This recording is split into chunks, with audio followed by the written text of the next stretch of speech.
Berikutnya dalam berkaitan dengan imbuhan, kita akan membicarakan tentang fungsi imbuhan maksudnya. Nah, bicara tentang fungsi imbuhan ini, ya, yang dimaksud adalah bahwa sebuah imbuhan bisa merubah satu kata, jenis kata seperti kata lari, itu kata apa? Kata kerja. Tapi ketika mendapat imbuhan menjadi pelari, itu kata benda. Perubahan kata kerja menjadi kata benda itu gara-gara imbuhan maka itulah yang dimaksud dengan fungsi imbuhan, fungsi imbuhan Jadi ada dua fungsi imbuhan, yaitu pertama berfungsi membentuk kata benda, ya. Fungsi imbuhan itu pertama membentuk kata benda, yang membentuk kata benda ini imbuhan apa saja? Yaitu imbuhan ke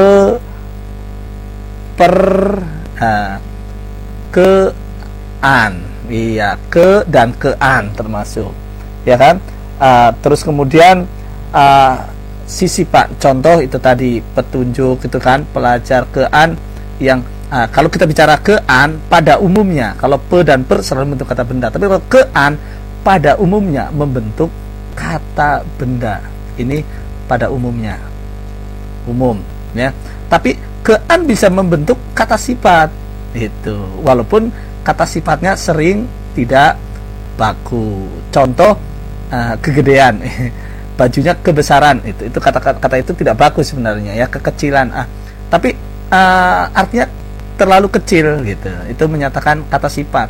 Tapi kean juga bisa membentuk kata kerja. Tapi kata kerja yang dibentuk oleh kean bisa bersifat pasif. Contohnya apa? Kedatangan. Kata datang, kata kerja. Tapi begitu mendapat imbuhan kean, bisa jadi kata benda, bisa jadi kata kerja pasif. Contoh apa? Kedatangan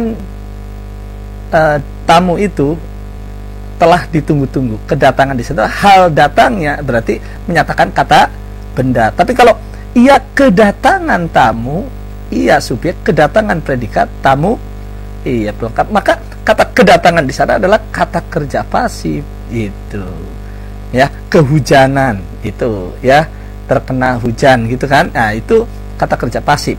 Ini berkaitan dengan kean tuh, ya. Terus apalagi yang membentuk kata benda, yaitu sisipan lemer, dan telunjuk, alat tunjukkan, alat tadi menyatakan gerigi, artinya banyak gigi. Itu menyatakan kata benda, gemertak gitu, ya. Akhiran an juga, ya. Akhiran an itu seperti apa? Timbangan, alat menimbang, itu kan timbang itu, itu membentuk kata benda. Kita berarti seperti itu.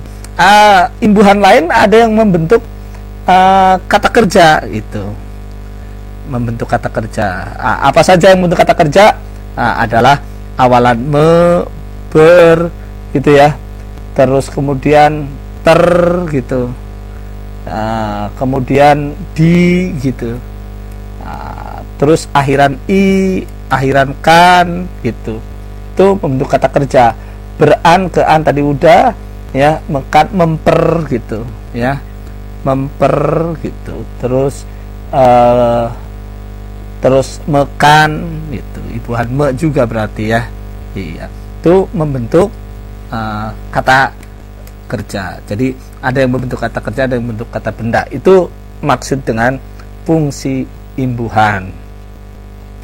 Satu hal yang perlu diingat bahwa ketika ada soal berkaitan dengan fungsi imbuhan, seringkali dipertukarkan dengan makna imbuhan. Jadi kalau fungsi kaitannya dengan jenis kata, tapi kalau makna adalah mengungkapkan, imbuhan itu mengungkapkan apa gitu, ya. Iya, selanjutnya kita akan membicarakan tentang makna imbuhan.